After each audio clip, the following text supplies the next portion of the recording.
Hindi na nga ako matutulog, kakain na rin ako. Sarap naman. May kuan dito ah.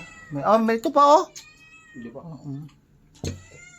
Ito, mayroon kaming sino ba yung anak pinapupunta mo dito? Negro.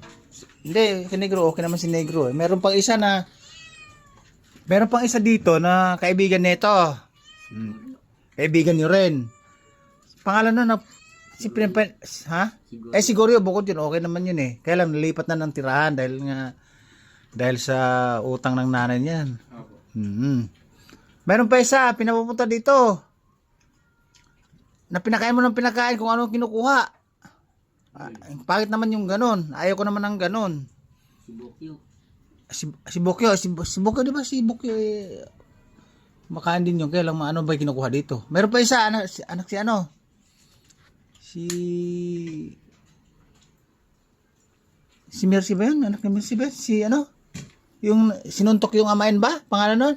Yan. Oo, ayan. Wala akong tiwala masyado nun. Likot ng kamay. Naku po. Welcome naman. Kung ano hinihiram na gamit sa motor, kung anong laruan, kung kursunada. Mas minsan pinapakain mo. Minsan naangasan ka pa. Nakakuha ng plato, nagugutom ako. Maubos kaya to. Hindi kaya hanapin ang nanay mo to. Ilan ba yung natira doon? 3 din. Tingnan. Oh, ang laki pala ng presyo. Lampas tao ah. Meron na. Lampas tao. Tapos may isang freezer naman dito.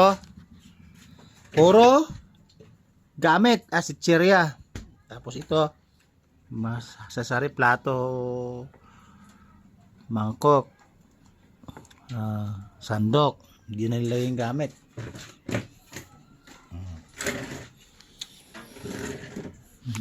Ito yung ulam na kanina.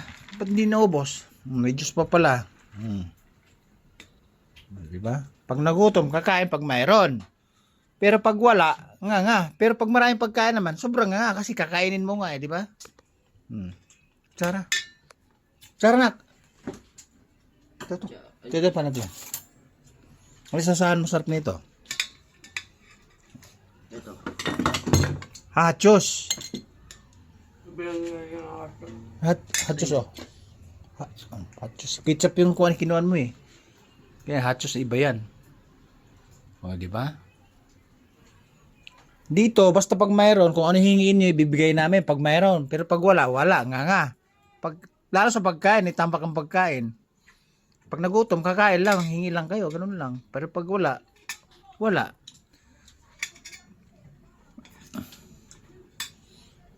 Diba?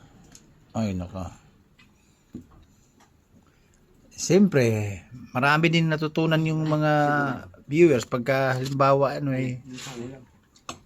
yan, ilakapag mo doon. Sarap yan. Dobilo. Ay. Nadamihan naman. Nadamihan. Ang kain po guys. Kakain daw, nang ayal na sila, kakain daw. Pag nakakain, busog, tahimik. Yung iba, pag busog, maingay, nagngangalngal. Diba? Kumain ka na lang. Kuha ang plato mo. Tigisa pa tayo. Crispy ah.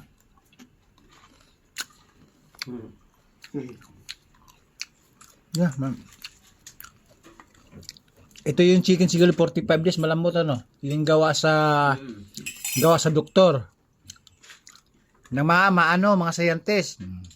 Kasi nung bata ako, ang alam kong manok na alam ko yung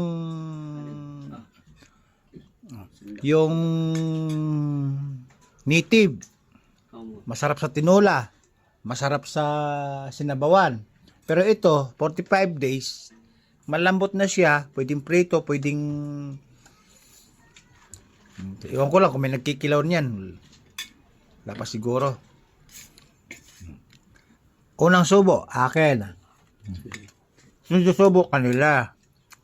Parang si Boy Sampot kay Sambuanga. Okay na. May baba na. Okay na.